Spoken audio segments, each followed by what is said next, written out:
December 1939. The frozen forests of Finland fall silent as Soviet soldiers advance through waist-deep snow, unaware they're being watched. Hidden in the white landscape, invisible against the snow, a small man in white camouflage adjusts his rifle and waits. He is Simo Häyhä, a 34-year-old farmer turned soldier, and he's about to become history's deadliest sniper. Over the next 100 days, he will kill more than 500 Soviet soldiers with terrifying precision in temperatures reaching -40. The Soviets will call him Belaya Smert, the White Death, and mount desperate operations to eliminate him before he kills again. But in Finland's frozen wilderness, where he hunted since childhood, Häyhä is a ghost who strikes without warning and vanishes. This is the story of the farmer who became a legend, the man who proved one skilled soldier could terrorize an army. Born December 17, 1905, in Rajärvi, southern Finland, Simo Häyhä was the seventh of 8 children in a Lutheran farming family. He grew up on the Mattila farm near the Russian border, helping his father Juho cultivate land and learning the rhythms of rural life.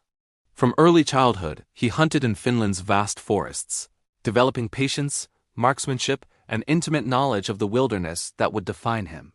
Before his military service, he was a farmer and enjoyed hunting and skiing, spending countless hours stalking game through dense forest terrain.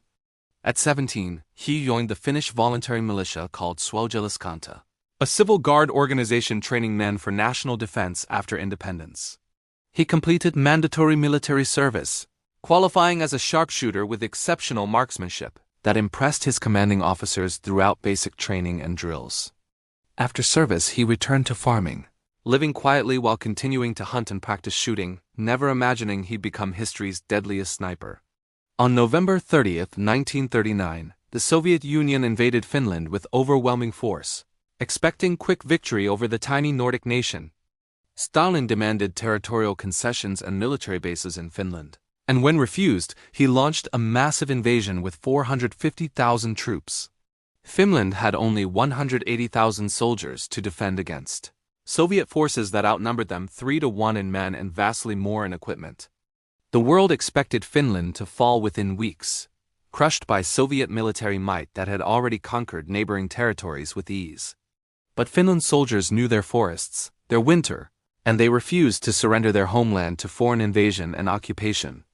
Häyhä was mobilized with his reserve unit, assigned to the 6th Company of Infantry Regiment 34 under Lieutenant Arnjutilainen's command. His unit was sent to the Kala River front, where Soviet forces were attempting to break through Finnish defenses in brutal winter combat. The Finnish strategy was simple but effective: use the terrain, the winter, and guerrilla tactics to inflict maximum casualties on Soviets.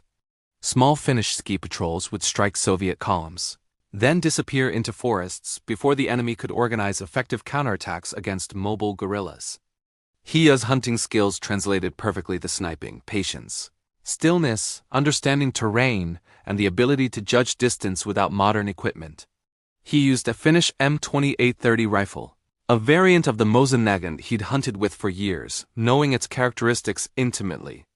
Remarkably, he refused to use a telescopic scope, relying instead on iron sights that prevented scope glint from revealing his position. The scope would also fog in extreme cold, and raised head position made snipers more visible, so Häyhä relied on practiced marksmanship. He wore all-white winter camouflage, blending perfectly with snow, and positioned himself in spots where background matched his silhouette completely and invisibly. Before shooting, he would pack snow in front of his position to prevent muzzle blast from disturbing snow and revealing location. He kept snow in his mouth to prevent his breath from condensing in cold air, creating visible vapor that could betray position. Häyhä would remain motionless for hours in temperatures dropping to -40 Celsius, waiting for the perfect shot with hunters' infinite patience. His preferred range was 150 to 400 meters, close enough for iron sights but far enough that Soviets couldn't pinpoint his position immediately after shots.